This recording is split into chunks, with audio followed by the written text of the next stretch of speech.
오늘 제목을 같이 읽겠습니다. 시작. 포도주보다 예수님이 참 복입니다. 제가 자주 이런 말씀을 드리죠. 예수 믿으면 복 받는 것, 복 받는다는 말도 맞는 말이지만 더 맞는 말은 예수 믿은 것 자체가 복이라는 것입니다. 어떻게 들으면 말장난 같지만 이것은 참으로 중요한 복음에 대한 우리의 태도입니다. 그런 의미에서 오늘 이 가나 혼인잔치의 이 첫 표적에 대한 해석도 그런 관점에서 되어지는 것이 필요하리라 여겨집니다. 여러분, 참 많이 이 본문을 가지고 설교를 들으셨고 지금 어쩌면 오늘 대충 이런 내용이겠다라고 예상하고 앉아 계실지도 모르겠습니다. 이 가나는 나사렛을 무시했던 나다나엘의 고향, 나사렛에서 약 8km 정도 떨어진 곳에 있습니다. 저는 아직 가보지 못했지만 성지순례를 가면 이 가나 혼인잔치 기념교회가 있다고 합니다. 물론 추정이겠죠. 그만큼 이 가나 혼인잔치는 이 신약 성경에 예수님의 공생의 사역 가운데 아주 중요한 의미가 있습니다. 그런 의미에서 우리가 참 많이 은혜 받았던 관점으로 제가 잠시 말씀을 요약한 이후에 그보다 조금 더 깊이 들어가서 이 본문을 함께 묵상해 보고자 합니다. 우리는 흔히들 이 기적에는 마리아의 예수님을 향한 믿음과 그 하인들의 순종을 통해 이 기적이 완성되었다라는 말씀들을 은혜롭게 들었습니다. 혼인잔치집에 포도주가 떨어졌다라고 예수님께 마리아가 알리죠. 여기서부터 우리의 질문은 시작됩니다. 왜 알리셨을까요? 그리고 아주 냉정하게 얘기한 예수님을 향하여서 포기하지 아니하고 하인들에게 예수님이 시킨 대로 하라고 명한 마리아에는 어떤 기대를 가지고 한 말일까요? 흔히들 우리는 이 본문 가운데 마리아가 한 번도 예수님의 기적을 예수님 30년 살 동안 경험하지 못했다라는 것에 대해서 간과하는 듯 보입니다. 마리아는 이전에 예수님의 기적을 한 번도 본 적이 없습니다. 그러니까 예수님께서 이 물을 포도주로 바꿀 수 있는 분이라는 기대를 하기가 쉽지 않다라는 말입니다. 그러나 그는 30년 동안 예수님의 성품을 알고 있습니다. 어려움에 처한 가난한 자들에 대한 성품을 의지하여서 이렇게 말씀드렸다라고 우리는 은혜들을 받았습니다. 그리할 때 그 어려움에 대한 그 예수님의 성품에 따라서 이제 이 잔치집의 문제를 예수님께 아렸으니까 이 잔치집의 문제는 더 이상 잔치집의 문제가 아니라 예수님의 문제가 되고, 그처럼 우리도 우리의 어려움과 우리의 일을 주님께 아랠 때 그 나의 일이 주님의 일이 되고 나의 문제가 주님의 문제가 되기 때문에 우리는 기도함으로 주께 구해야 한다라는 은혜들을 받았습니다. 아멘이십니까? 그런 의미에서 새벽 기도, 수요 기도에, 금요 기도에 기도의 자리 많이 있습니다. 나아오시기 바랍니다. 그런데 참 은혜로운 말씀인데 과연 그럴까? 조금 더 깊이 들어가 보기를 원합니다. 정말 마리아가 주님의 능력을 믿고 주님께 이 문제, 물을 포도주로 바꿔달라고 기대하고 부탁을 했을까? 한 절씩 살펴보기를 원합니다. 오늘 본문 1절 말씀입니다. 사흘째 되던 날, 이 사흘째 되던 날을 좀 기억해 주시기 바랍니다. 왜 뜬금없이 사흘째 되던 날로 시작하는지 한번 기억해 주시고요. 갈릴리 가나에 혼례가 있어 예수의 어머니도 거기 계시고, 혼례 초청을 받았다는 건 이 혼주와 이 마리아가 어떤 친밀한 관계가 있었던 것을 의미하겠죠. 2절 말씀입니다. 예수와 그 제자들도 혼례 청함을 받았더니, 그 이유를 오늘 본문은 설명하고 있지 않지만 예수님과 그 제자들도 어떻게 그 자리에 함께하고 있습니다. 그런데 그 혼례집에 문제가 생겼습니다. 보통 유대인의 혼례는 한 일주일, 부자들은 2주간이나 하는 그런 잔치였습니다. 그 잔치의 주 메뉴는 포도주였죠. 그런데 그 포도주가 떨어져 버리고 맙니다. 그 혼주와 가까웠던 마리아가 예수님께 이 문제를 아뢰입니다. 3절 말씀입니다. 포도주가 떨어진지라 예수의 어머니가 예수에게 이르되 저들에게 포도주가 없다 하니. 왜 이 말씀을 하시는 걸까요? 아마도 마리아와 가깝고, 또 그리고 이 가정이 가난했기 때문에 빨리 포도주가 떨어졌을 가능성이 있습니다.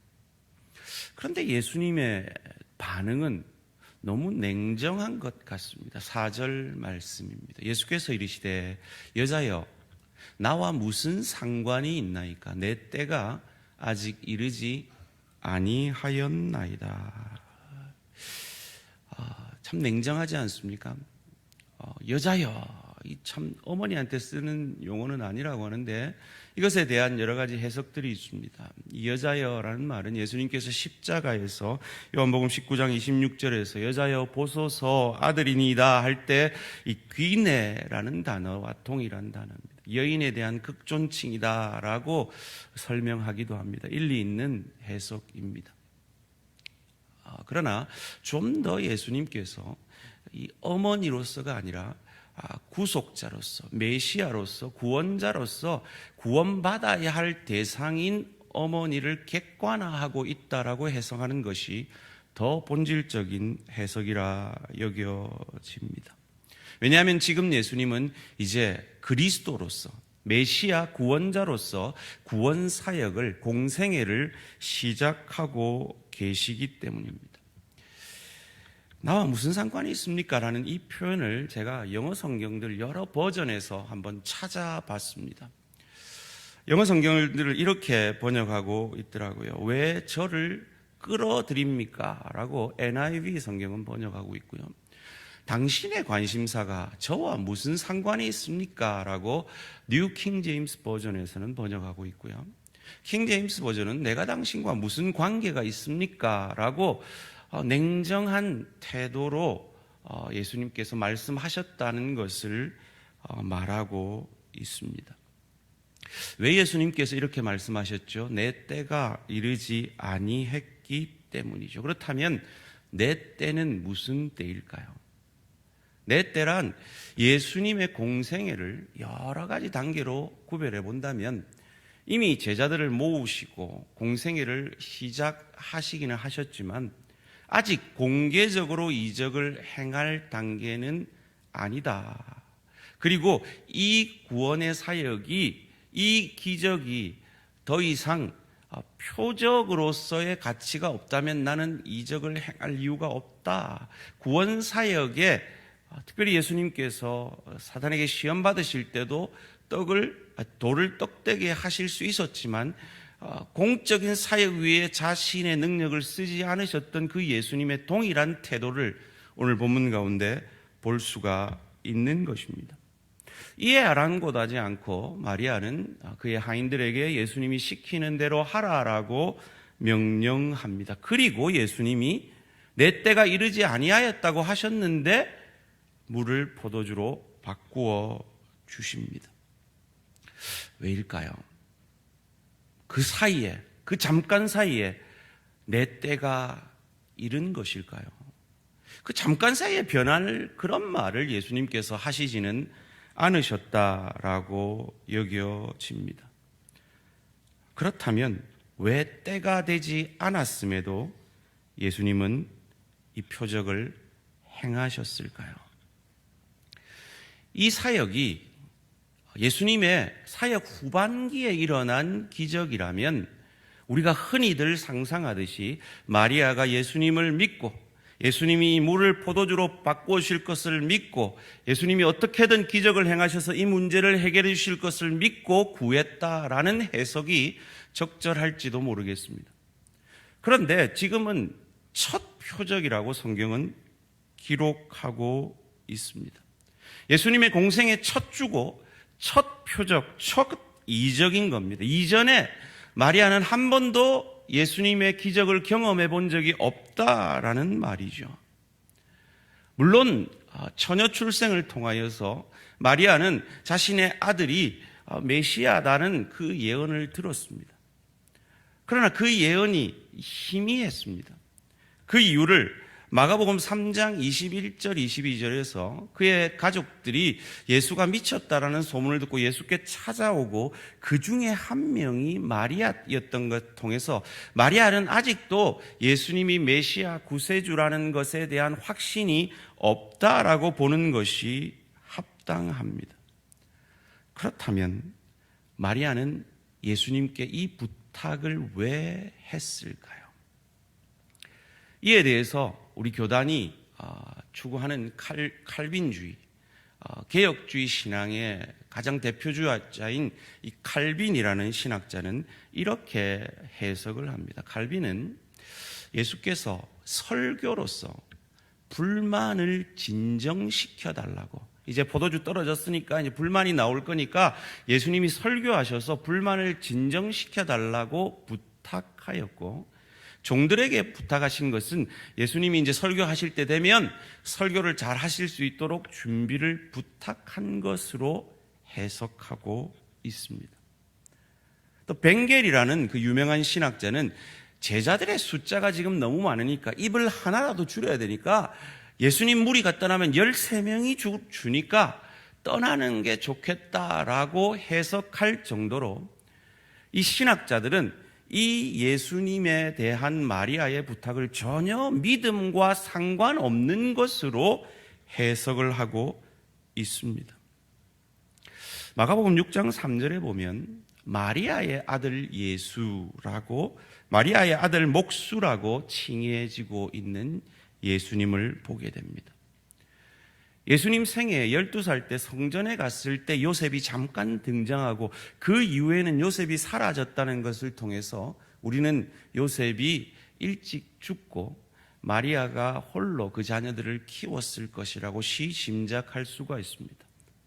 그 시대에 과부 혼자서 자녀들을 키워낸다는 것 쉬운 일이 아니었을 겁니다. 마치 우리가 경제적으로 어렵고 건강에 어려울 때 하나님의 기적을 소원하고 바라듯이 내가 분명히 처녀로 잉태해서 하나님의 성령으로 잉태해서 낳은 저 아들이, 저 하나님이 내게 뭔가, 우리에게 뭔가 기적을 통해서 이 문제를 해결해 주기를 간절히 기대하고 아마도 그렇게 말하였을 수도 있었을 것입니다. 그런데 예수님은 그 기적을 그의 공생애가 시작하기 전에는 행하지 아니하셨고 그의 첫 표적을 오늘 이 본문 가운데 공생애 첫 주에 행하고 계신 겁니다. 그렇기 때문에 마리아가 예수님께 어떤 기적을 바라고 이 말을 했다라는 건 지나친 상상일 수 있다라고 유명한 신학자들이 말하고 있는 겁니다. 그러기에 이 하인들에게 부탁했던 이 말도 칼빈의 해석처럼 이 예수님께서 설교를 잘할 수 있도록 준비를 부탁했던 것으로 해석하는 것이 더 타당해 보입니다. 5절 말씀입니다. 그의 어머니가 하인들에게 이르되 너희에게 무슨 말씀을 하시든지 그대로 하라 하니라. 자, 그렇다면 이 말을 따라 하인들이 순종함으로 이 기적이 일어났다라는 해석은 어떻게 이해를 해야 할까요? 6절 말씀 함께 읽겠습니다. 시작. 거기에 유대 내 정결 예식을 따라 두세 통 드는 돌 항아리 6이 놓였는지라. 여기서 주목해야 하는 단어가 정결 예식입니다. 율법을 따라서, 율법을 해석하는 것을 따라서 집에 가면 손발을 씻는 그 손발을 씻기 위한 정결 예식을 행하기 위한 물이었습니다. 그 항아리에 담겨 있는 것이 말이죠. 이것을 통해 이 본문을 쓰고 있는 사도 요한은 끊임없이 첫 1차 독자인 유대 문화를 모르고 있는 헬라어가 자기의 모국어인 그들을 향하여서 계속해서 설명해 주고 있는 것을 알 수 있죠. 신학자들은 대충 이 물 항아리 6을 가득 채우면 한 20에서 30갤론의 포도주가 만들어졌을 것이라고 이해합니다. 대박이죠. 여러분 안 마셔서 잘 모르시겠죠. 저도 잘 모릅니다. 포도주가 얼마나 비싼지 모르시죠, 그죠? 모르셔야 합니다, 그죠? 예? 그런데 비싼 건 뭐 수억 한다면서요.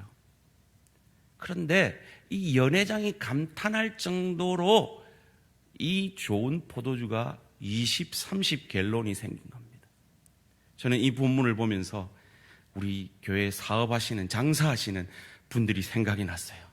이런 대박이 우리 교인들에게도 있어지기를 주님의 이름으로 축원합니다. 그런데 보통 이 본문에 대해서 저도 자주 들었어요. 7절, 8절 말씀에 우리 목사님들이 강조하는 부분이 이거죠. 예수께서 그들에게 이르시되 항아리에 물을 채우라 하신즉 아귀까지 채우니. 얼마나 이 신실한 순종이냐. 가득 채워 끝까지 순종해야 된다. 완전한 순종을 해야 된다. 그렇게 하면 포도주로 변한다. 이런 설교를 저도 자주 들었던 것으로 이해가 됩니다. 이제는 떠서 연회장에게 갖다 주라 하심에 갖다 주었더니 가득 채우기 원하시는 예수님, 그리고 그걸 가득 채운 하인들의 순종이 우리를 풍성케 했다라고 우리는 흔히들 은혜를 받았습니다. 그런데요, 이어지는 본문에서 그 은혜의 결과가 안 나옵니다. 9절 말씀입니다. 연회장은 물로 된 포도주를 맛보고도 어디서 났는지 알지 못하되 물 떠온 하인들은 알더라. 알기는 아는데 연회장이 신랑을 불러, 거기서 끝입니다. 신랑을 불러 뭐라고 얘기합니까? 10절 말씀입니다. 말하되 사람보다 먼저 좋은 포도주를 내고 취한 후에 낮은 것을 내거늘 그대는 지금까지 좋은 포도주요. 이 단어를 기억하십시오. 좋은 포도주를 두었도다 하니라. 그리고 오늘 본문의 핵심 9절 11절이 나옵니다. 함께 읽습니다. 시작. 예수께서 이 첫 표적을 갈릴리 가나에서 행하여 그의 영광을 나타내심에 제자들이 그를 믿으니라. 제자들이 그를 믿으니라. 이게 가나 혼인잔치의 핵심입니다. 제자들은 주님을 믿었는데 이 놀라운 기적의 순종의 역할을 했던 종들은 믿었다라는 고백이 없습니다. 이를 통해서 우리가 알 수 있는 것은 우리가 흔히들 은혜를 받았던 이 종들은 놀라운 믿음의 순종의 사람이었다라기보다는 충실한 종이었다라고 해석하는 것이 맞습니다. 믿음이 아니었습니다. 그랬다면 믿음이 생겼어야죠. 그저 알고 끝이 났습니다. 소원합니다. 이런 종들이 아니시기는 우리 대한가족들 되시기를 주님의 이름으로 축원합니다. 그저 아는 것으로 그치지만은 우리 대한가족들 되시기를 주님의 이름으로 축원합니다. 제자들이 그를 믿으니라. 왜 다른 사람은 믿지 않았는데 제자들만 믿었을까요? 제자들은 이것을 기적으로 보지 않았어요. 표적으로 본 거죠. 어떤 표적이요? 며칠 전에 그들이 만난 세상 죄를 지고 가는 하나님의 어린 양이심을 보여주는 표적, 사인으로 그것을 보고 믿은 것이죠.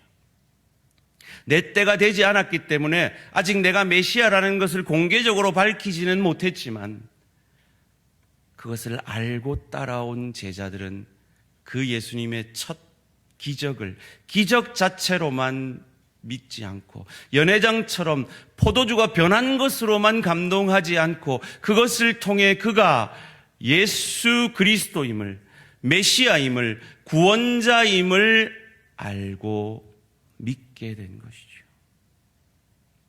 소원합니다. 이 표적의 역사가 우리 모든 대한가족들의 것이 되어지기를 주님의 이름으로 축원합니다. 예수님의 핵심 사역은요, 대중전도가 아니었어요. 예수님의 에너지의 90%는 12명의 제자들을 향해 있었습니다. 제자를 양육함에 있었습니다. 그리고 그 제자를 양육하는 첫 표적으로 이 가나의 혼인잔치를 사용하고 계신 겁니다. 그 예수님을 본받아 저희 교회도 제자를 양육하는 교회로 서가고 있습니다. 이제 3월 마지막 주에 5기 대한가족의 삶이 주중에 도저히 안 되는 분들을 위해서 주일 오후 1시 반에 열립니다. 아직 이 제자 훈련에 동참하지 못하신 분들 꼭 신청하시고 동참하시기를 바랍니다. 그리고 6월 말에 저희가 3루 제자 훈련이 이제 시작이 됩니다. 1:1 양육까지 감당하신 분들이 참여하실 수 있습니다. 앞으로 저희 교회 중직자가 되고 장로가 되고 권사가 되고 집사가 되고 교사가 되고 구역장이 되실 분들을 준비시켜가는 과정입니다. 꼭 이 훈련에 참여하셔서 예수님의 관심사, 한 사람의 영혼이 그리스도의 제자로 빚어져가는 이 역사에 동참되어지시는 우리 모든 대한가족들 되시기를 주님의 이름으로 축원합니다. 그렇습니다. 오늘 본문은 이 가나 혼인잔치의 기적을 기적이라 하지 아니하고 표적이라 합니다. 표적은 영어로 사인입니다. 여러분, 신호등이 사인이죠. 그 사인은 사인 자체로 의미가 있는 것이 아닙니다. 그 사인이 말하고 있는 것이 의미가 있는 것이죠. 파란불이면 가라 하는 그것이 의미가 있지, 파란불 아름답네 신호등을 보면서 그렇게 말하는 사람이 없듯이 예수를 믿고 구원받은 그것이 참 복이지. 예수 잘 믿음으로 우리가 받게 되는 그 복은 2차적인 거라는 겁니다. 오늘 본문의 제목이 뭐였죠? 포도주보다 예수님이 참 복입니다. 연회장처럼 포도주의 맛 때문에만 감동하는 것이 아니라 하나님 믿으면, 예수님 믿으면, 기도하면 내가 원하는 걸 준다더라, 그 응답의 기쁨을 넘어서서 내가 하나님을 아버지라 고백할 수 있고 하나님의 자녀가 되고 지금 죽어도 천국에서 눈 뜰 수 있는 이 믿음이, 하나님의 자녀된 이 놀라운 영광스러운 신분이 가장 큰 복인 것을 믿으시기를 주님의 이름으로 축원합니다. 그러기에 우리가 받는 축복도, 혹 우리가 받는 고난도 우리에게 있는 이 구원의 기쁨을 흔들 수가 없는 것입니다. 선악과 이후에 인간은 하나님 앞에 부끄러워하는 존재가 되었습니다. 그래서 하나님의 부르심 앞에 부끄러워 숨고 나뭇잎으로 그의 부끄러운 것을 가린 것이 인간의 모습이었습니다. 마치 오늘 잔치집에 포도주가 떨어져서 이제 주인은 곧 부끄러움을 당하게 될 상황입니다. 그 상황을 보시고 아직 자신의 때가 아님에도 불구하고 원칙보다 사랑을 앞세우는 분이 저희가 믿는 그리스도 예수임을 믿으시기를 주님의 이름으로 축원합니다. 여러분, 원칙대로라면 우리는 죄로 망하고 지옥 가야 되는 자들이, 원칙대로라면 하나님은 하늘 보좌를 버리지 말으셔야 돼요.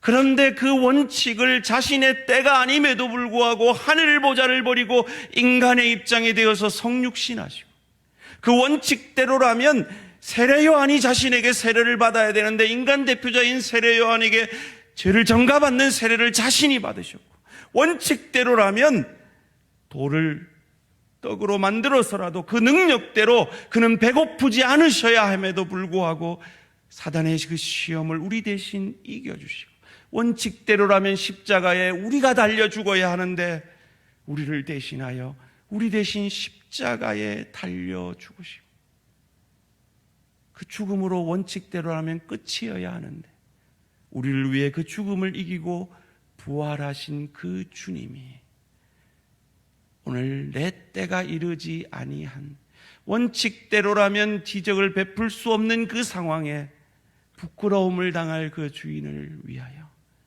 그리고 이 표적을 통하여서 예수를 메시아 구세주로 믿게 될 제자들을 위하여 그 원칙보다 사랑의 기적을 베풀어 주고 계신 것입니다. 그때 그 예수를 구주로 영접할 때 맹물 같은 인생인 우리가 가치 있는 포도주로 바뀐 것을 믿으시기를 주님의 이름으로 축원합니다. 그런데 그 물이 어떤 물이었습니까? 율법의 규례를 따라 손발 씻는 물이었습니다.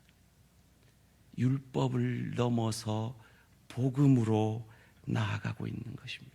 오늘 본문은 타복음서에는 없는 요한복음에만 있는 본문입니다. 그리고 이어지는 우리가 다음 주에 묵상하게 될 성전 청결 사건은 예수님의 사역 후반기에 일어난 일로 다른 복음서에서는 기록되고 있는 사건입니다. 그런데 이 둘이 연결되고 있어요. 다음 주에 좀 더 상세하게 살펴보겠습니다. 요한복음은 7이라는 단어와 아주 밀접한 연관성이 있습니다. 7개의 표적으로 구성되어 있습니다. 물로 포도주를 만드시고 38년 된 병자를 골리시고 나사로를 살리신 그런 7가지의 표적이 나타나고요, 7가지의 나는이라는 네 선언문이 나옵니다. 나는 생명의 떡이요, 나는 양의 문이요, 나는 포도나무다라는 선언문이 나옵니다. 그리고 이 요한복음을 시작할 때 1장에서 2장까지 그 시작의 7일과 이 고난으로부터 부활의 7일, 12장부터 20장까지 아주 절묘하게 조화가 되고 있습니다. 부활의 날, 안식 후 첫날, 그 7일째 주님이 죽음을 이기고 죄를 이기고 부활하신 것과 오늘 이 7일째, 예수님의 공생의 7일째 첫 기적을 행하시는 이것이 조화를 이루고 있다라는 겁니다. 이 첫날 어떤 일이 있었습니까? 예수님의 공생의 첫날, 나는 광야에서 외치는 자의 소리다라고 23절에서 가르쳐주고 있고요, 29절에서 이튿날이라는 말로 시작하며 둘째 날이, 공생의 둘째 날이 시작됩니다. 세상죄를 지고 가는 하나님의 어린 양이다라는 선포가 나오죠. 그리고 셋째 날 35절에 보면 또 이튿날이라고 계속해서 요한은 이 날이 어떤 날인지를 우리에게 알려주려고 노력하고 있습니다. 이 셋째 날은 세상죄를 지고 가는 하나님의 어린 양이다라고 선포하고 있죠. 그리고 공생의 넷째 날에 안드레가 시몬에게 메시아를 만났다 한 날입니다. 그리고 39절에 그날 함께 가니 또 하루가 가고 있음을 요한은 우리에게 가르쳐주고 있습니다. 그리고 다섯째 날 빌립을 만나서 나를 따르라 하시고 그 빌립이 나다나엘을 찾아 메시아를 만납니다. 그리고 여섯째 날에는 기록이 없습니다. 그리고 일곱째 날 가나 혼인잔치가 있는데 이 날을 일곱째 날인 것을 가르쳐 주기 위해서 오늘 본문 2장 1절에서 사흘째 되던 날로 그 날을 시작하고 있고 알려주고 있는 겁니다. 이 날이 공생의 7일째인 것을 알려주려고 요한은 노력하고 있는 겁니다. 7일째, 안식 후 첫날 7일째 예수님이 부활하셔서 우리의 죄 문제를 해결해 주신 그 하나님의 어린 양이 바로 이 표적을 행하시는 예수님이라는 것을 요한은 이 7이라는 날을 통해 우리에게 가르쳐 주고 있는 것입니다. 이 표적을 통해서 요한복음 1장 50절 51절에서 사다리가 하늘로부터 오르락내리락 하는 이 기적, 그래서 예수님이 14장 6절에서 말하는 내가 곧 유일한 길이요 유일한 진리요 유일한 생명이니 나로 말미암지 않고는 아버지께로 갈 수 없느니라는 이 하나님의 어린 양인 것, 세상 죄를 지고 가는 하나님의 어린 양인 것을 요한은 우리에게 알려주기 위해서 이토록 노력하고 있는 것입니다. 포도주는 분별했지만 하나님의 표적은 분별하지 못한 연회장이 아니라 예수님을 세상 죄를 지고 가는 하나님의 어린 양이라고 알고 그 표적을 경험함으로 예수님을 믿었던 그 제자들의 역사가 저와 우리 모든 성도님들의 역사가 되기를 주님의 이름으로 축원합니다. 제가 왜 굳이 여러분이 평소에 알고 계시는 그 은혜로운 말씀을 이렇게 뒤집으려고 노력을 하는가? 제가 말씀드리고 싶은 건 이겁니다. 마리아의 믿음 이전에, 하인들의 순종 이전에 하나님의 사랑이, 저와 여러분을 향한 하나님의 사랑이 먼저였다는 겁니다. 우리가 아직 죄인 되었을 때, 우리가 하나님과 원수 되었을 때, 우리가 믿음도 없을 때, 우리가 순종도 하지 않을 그때 우리를 향한 하나님의 사랑이 먼저였다는 겁니다. 그 하나님의 사랑 때문에 우리가 믿음으로 살아가고 그 사랑 때문에 순종하는 자 되는 것입니다. 그로 말미암아 맹물 같은 우리 인생이 세상 가장 가치 있는 포도주로 변하게 되어지는 것입니다. 이 역사가 이 한 주간 여러분의 가정사역, 일터사역, 주의교회 사역 가운데 내가 세상 가장 귀한 포도주로 변한 하나님의 기적의 증거물임을 여러분의 가족들에게, 여러분의 동료들에게, 지체들에게 그리스도 예수 닮은 삶으로 보여내시는 저와 우리 모든 성도님들 되시기를 주님의 이름으로 축원합니다. 결단의 기도 드리겠습니다. 오늘 어떤 음성을 들으셨습니까? 우리가 하나님 앞에 나올 때 포도주 주세요 이렇게 나올 수 있습니다. 그런데 하나님의 도우심만, 내 세상 필요만 채우는 하나님이 아니라 날 구원하신 주님으로 영접하시게 되기를 바랍니다. 이미 영접하셨습니까? 그 주님의 표적으로 맹물 같은 인생 아니라 주님이 내게 얼마나 놀라운 기적을 행하셨는지를 마리아의 믿음처럼, 하인들의 순종처럼 주의 은혜에 감격하여 드리는 순종과 믿음의 삶을 살게 되므로 맹물 같은 인생 아니라 참으로 가치 있는 포도주와 같은 인생 되기를 원합니다.